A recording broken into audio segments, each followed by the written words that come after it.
Hai teman-teman, baiklah dalam video kali ini aku akan membahas tentang menguji hipotesis yang distribusi datanya berasal dari populasi normal menggunakan SPSS.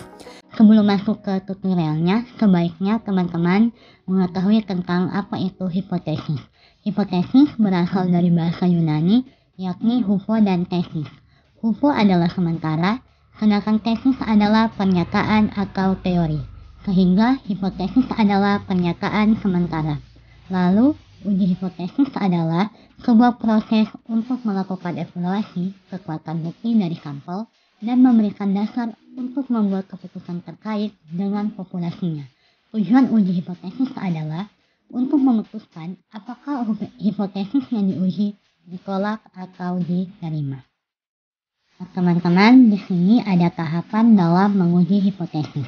Yang pertama, menyatakan hipotesis nol dan hipotesis alternatif, lalu mengumpulkan data sebagai dasar uji hipotesis, lalu yang ketiga, menentukan signifikansi level, yang keempat, menentukan kriteria pengujian dan daerah penolakan, yang kelima, memilih uji statistik yang sesuai, lalu yang terakhir, menarik kesimpulan. Nah, teman-teman, di sini dalam pengujian hipotesis akan dihadapkan dengan dua jenis hipotesis, yaitu hipotesis nol dan hipotesis alternatif.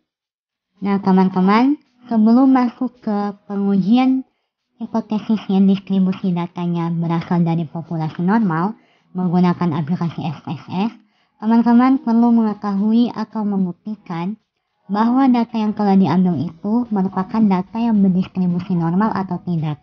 Jadi teman-teman, jika datanya tidak berdistribusi normal, maka teman-teman tidak bisa melanjutkan ke pengujian hipotesis atau ke uji selanjutnya. Nah, di sini aku akan membuktikan bahwa data yang aku ambil itu merupakan data yang berdistribusi normal atau tidak, menggunakan uji normalitas Kolmogorov-Smirnov.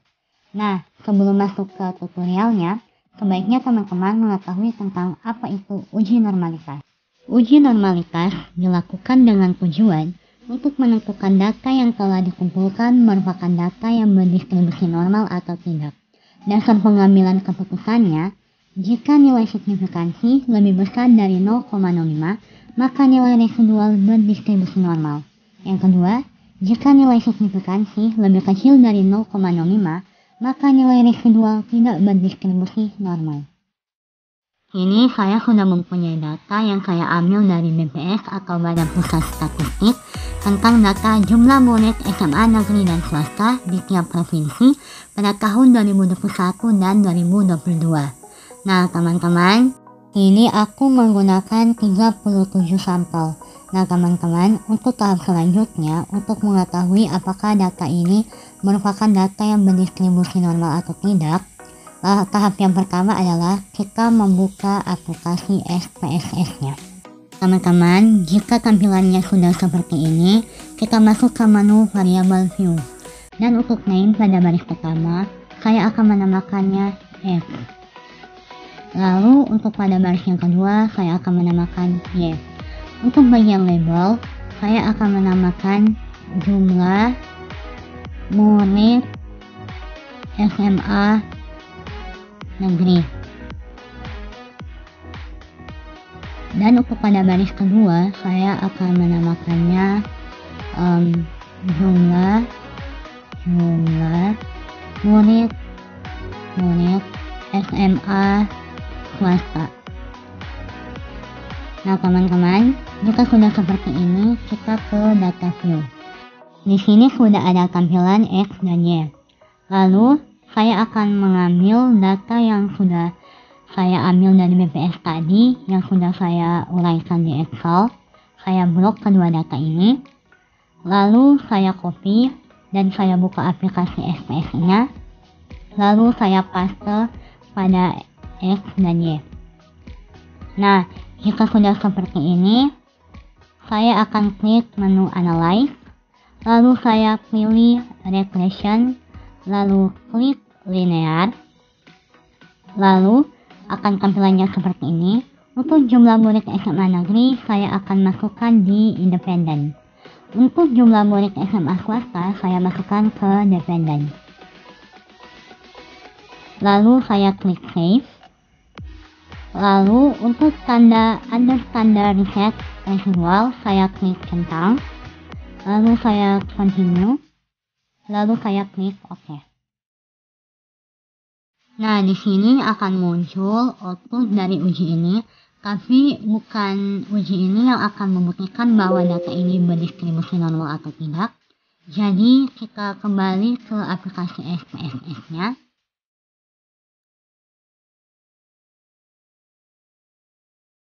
Nah, di sini sudah ada variabel baru yaitu array1.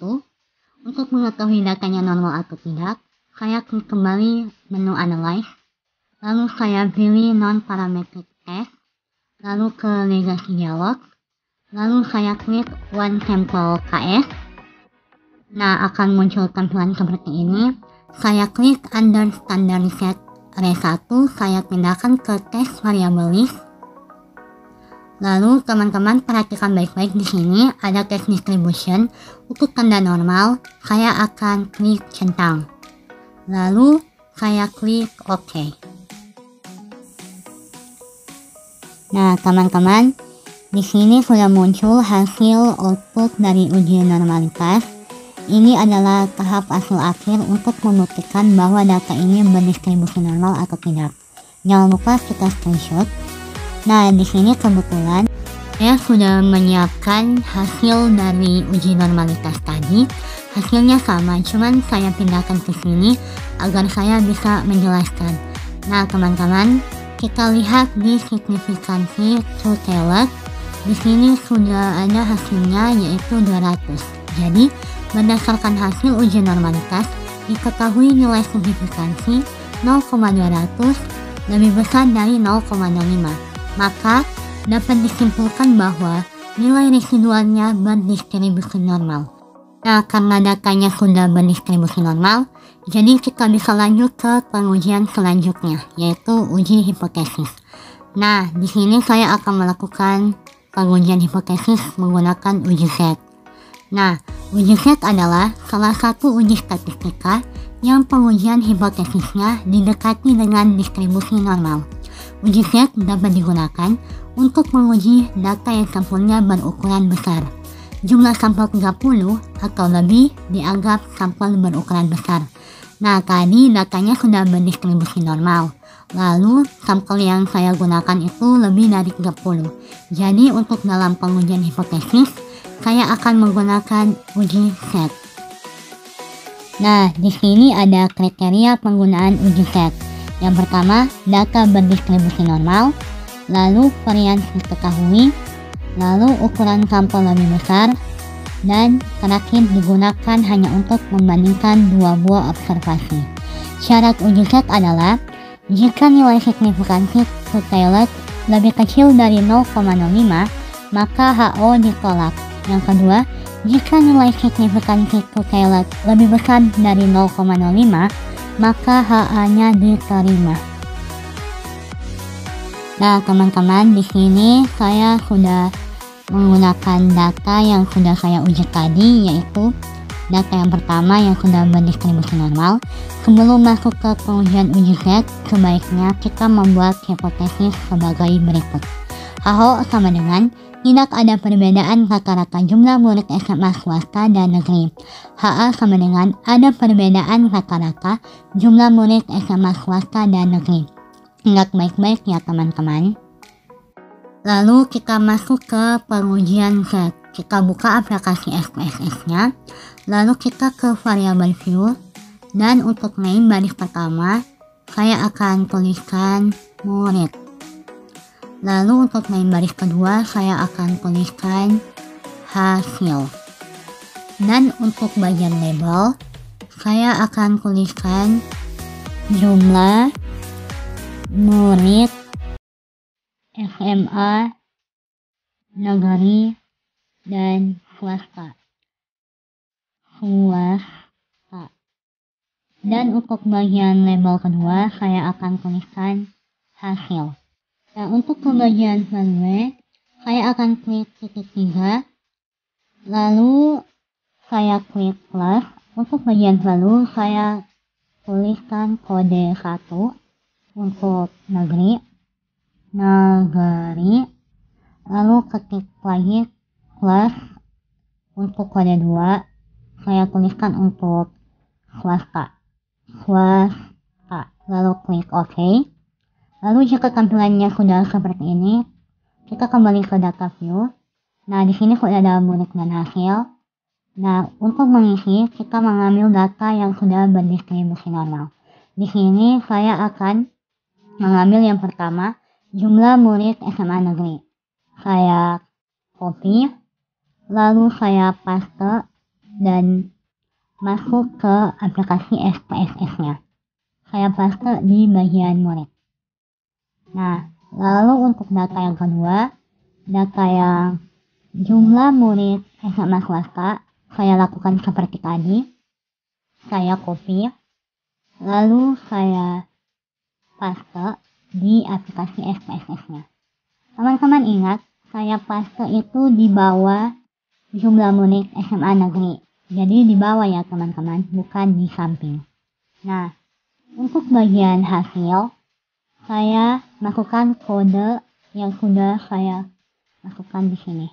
Untuk kode 1 untuk negeri, lalu saya copy, lalu saya masuk ke aplikasi SPSS-nya, saya paste di bagian hasil. Lalu yang kedua, untuk kode 2, kode swasta, saya lakukan seperti tadi, saya copy, lalu saya masuk ke SPSS-nya, lalu saya paste di bawah kode negeri. Nah, setelah tampilannya seperti ini, saya klik menu Analyze, lalu saya pilih yang Comparison Means, lalu saya klik yang Independent Sample to Test, lalu masukkan yang jumlah murid SMA negeri dan swasta, saya masukkan ke test variable atau saya pindahkan. Lalu untuk hasil, saya masukkan ke grouping variable. Terus saya klik yang define group, untuk grup 1, lalu grup 2 untuk yang 2. Lalu saya klik continue, lalu OK. Nah, di sini sudah ada output atau hasil dari pengujian uji set. Lupa untuk screenshot, di sini saya akan membuat interpretasi atau keputusannya. Nah, di sini saya sudah menyiapkan hasil uji set tadi. Hasilnya sama, cuman saya gabungkan di sini agar saya bisa menjelaskan. Nah, kita lihat pada two side P hasilnya adalah 0,001. Jadi hasilnya adalah 0,001 lebih kecil daripada 0,05. Karena dia lebih kecil daripada 0,05, maka HO-nya ditolak. Nah, karena HO-nya ditolak, maka HA-nya diterima. Nah, kita lihat kembali kepada hipotesis yang sudah kita buat di awal tadi. HA sama dengan ada perbedaan rata-rata jumlah murid SMA swasta dan negeri. Jadi hasilnya ada perbedaan rata-rata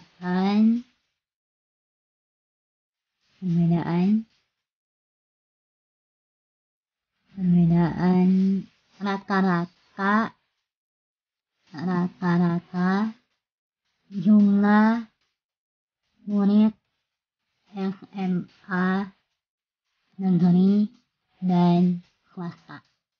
Nah teman-teman, jadi hasil hipotesisnya adalah karena kurang dari 0,05 maka HO-nya ditolak. Jadi ada perbedaan dari rata-rata jumlah murid SMA negeri dan swasta. Nah teman-teman, terima kasih karena sudah menonton video ini. Kiranya video ini bisa bermanfaat Dan jangan lupa untuk tetap terus mendukung channel ini. Bye bye.